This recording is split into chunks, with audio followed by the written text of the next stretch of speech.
Imagine this. You call your friend. Your phone rings, and rings, and rings. No answer. But then 1 minute later, sorry, what's up? They text you. Why? Why didn't they just answer? Why do people reply with thumbs up, but don't want to hear your voice? Why does talking feel heavy? Let me explain it to you in a very simple way. When you were little, before phones, people talked face to face. You saw their eyes. You heard their voice. You felt their emotions. Talking was normal. But now? Talking feels scary. And texting feels safe. Let me tell you something important. When we talk in real life, we cannot hide. If we are nervous, people see it. If we are sad, people hear it. If we don't know what to say, silence becomes awkward. That feels uncomfortable. And humans don't like discomfort. Even a 5-year-old doesn't like uncomfortable shoes. So what do? We choose comfort. Texting is comfortable. When you text, you can think before replying. You can delete mistakes. You can rewrite your words. You can pretend you're confident. You can even ignore someone without looking rude. Texting gives you control. Talking takes control away. And humans love control. But there's something deeper happening. Our brain likes safety. Talking means, what if I say something stupid? What if they judge me? What if there's silence? Texting removes those risks. It's like wearing emotional armor. You are there, but protected. Safe. Hidden. Now think about this. When you send a text and see typing, your heart beats a little faster. When they reply, you feel a small happiness. That little happiness? That's dopamine. Your brain says, good job. Do that again. So we text more and talk less because texting gives small rewards without big risks. But here's the human part. Sometimes you don't avoid calls because you're busy. You avoid them because you're tired. Tired of explaining yourself. Tired of pretending. Tired of performing. Texting feels lighter. Texting feels lighter. Talking feels like work. And slowly, without even noticing, we start choosing messages over moments, screens over voices, typing over feeling. And we tell ourselves, it's just easier. But is easier always better? This is where it gets interesting. Because the reason people prefer texting is not laziness, it's fear and exhaustion and a world that made real conversations feel harder. In the next part, I'll explain why talking now feels more dangerous than ever before and why silence scares people more than rejection. Let me tell you something very simple. Imagine you're holding a glass cup. If it falls, it breaks. Now imagine your words are that cup. When you talk, your words can fall. And once they fall, you can't take them back. That's scary. But texting? Texting is like holding a plastic cup. If it slips, nothing breaks. You just pick it up and try again. That's why people choose texting. It feels safer. But something else changed too. The world became louder, faster, busier. Everyone is always doing something, always scrolling, always replying, always distracted. So when you call someone, it feels like you're asking for something big, not just time. You are asking for attention. And attention today is expensive. Think about this. When you text someone, they can reply later. No pressure. No urgency. But when you call, you are saying, stop everything. Talk to me now. And that feels heavy, even if you don't mean it that way. And here's something most people don't realize. We are the first generation that grew up watching ourselves. On screens, on cameras, on stories, on profiles. We learned to edit ourselves, to filter ourselves, to polish ourselves before showing the world. Texting fits that world perfectly. Because texting is editable life. You can pause, fix, rewrite, adjust your personality. But talking? Talking is live. No filters, no edits. No undo button. Just you. Raw, real, unprepared. And that terrifies people. Let me explain it like a child would understand. Imagine you're drawing with a pencil. You can erase mistakes. That's texting. Now imagine drawing with a marker. No erasing. That's talking. Which one feels safer? The pencil. Always the pencil. But there's another quiet reason. And this one is a little sad. People are more afraid of awkward silence today than they are of loneliness. Silence used to be normal. Two friends sitting together quietly was peaceful. Now silence feels broken, uncomfortable, like something is wrong. So when you're on a call and there's a pause, your brain panics. Say something.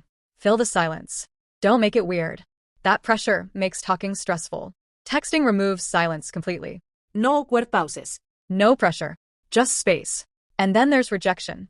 Rejection feels louder in real life. If someone ignores your call, you feel it instantly. If someone doesn't text back, you can pretend they're busy. Texting gives you emotional distance. A small cushion. A soft landing. Talking is a hard floor. And slowly, over time, We trained ourselves.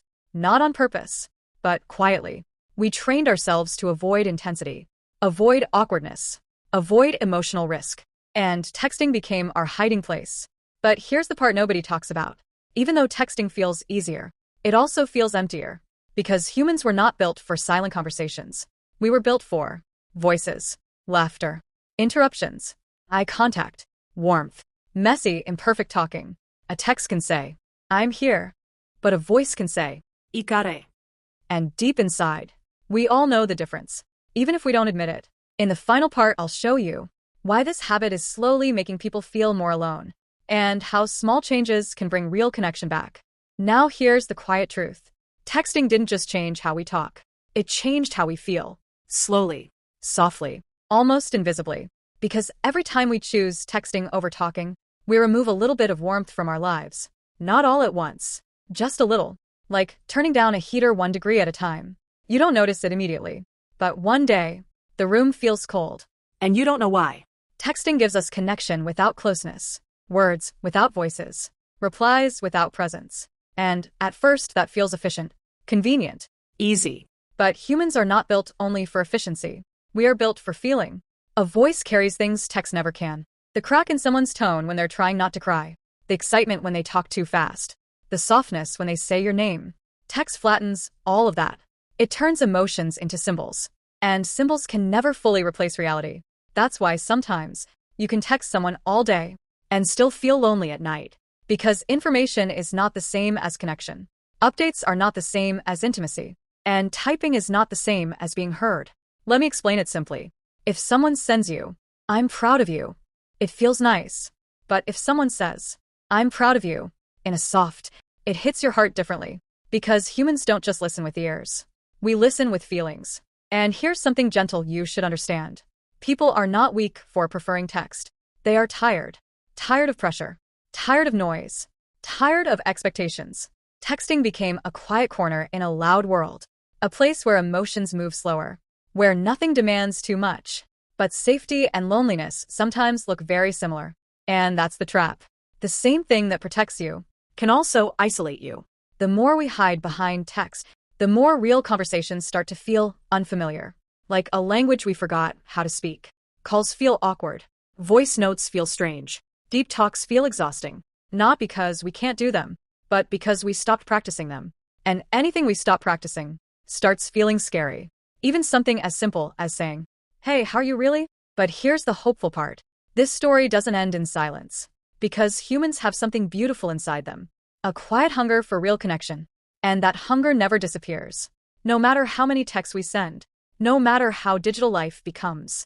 Somewhere inside you, there is still a part that misses real conversations. You can feel it in small moments. When someone calls you unexpectedly, and it makes you smile. When a late night talk feels warmer than 100 messages. When laughter over a call feels more alive than any emoji. That feeling? That's the real you. Still there. Still waiting. And maybe the answer isn't to stop texting completely. Maybe the answer is softer than that. Maybe it's just this. Call one person sometimes. Stay on the line a little longer. Let a silence exist without running from it. Let conversations be imperfect again. Messy again. Human again. Because real connection was never meant to be polished. It was meant to be felt. In pauses. In voices. In small, unplanned moments. So, if you've been choosing text because talking feels hard, you're not strange. You're not broken. You're just human in a very fast world. And maybe, just maybe, the next time your fingers hover over the keyboard, you pause and press call instead. Not every time, just sometimes. Because on the other side of that ringing sound might be the warmth you didn't know you missed. And maybe that's where real connection begins again. Not in perfect words.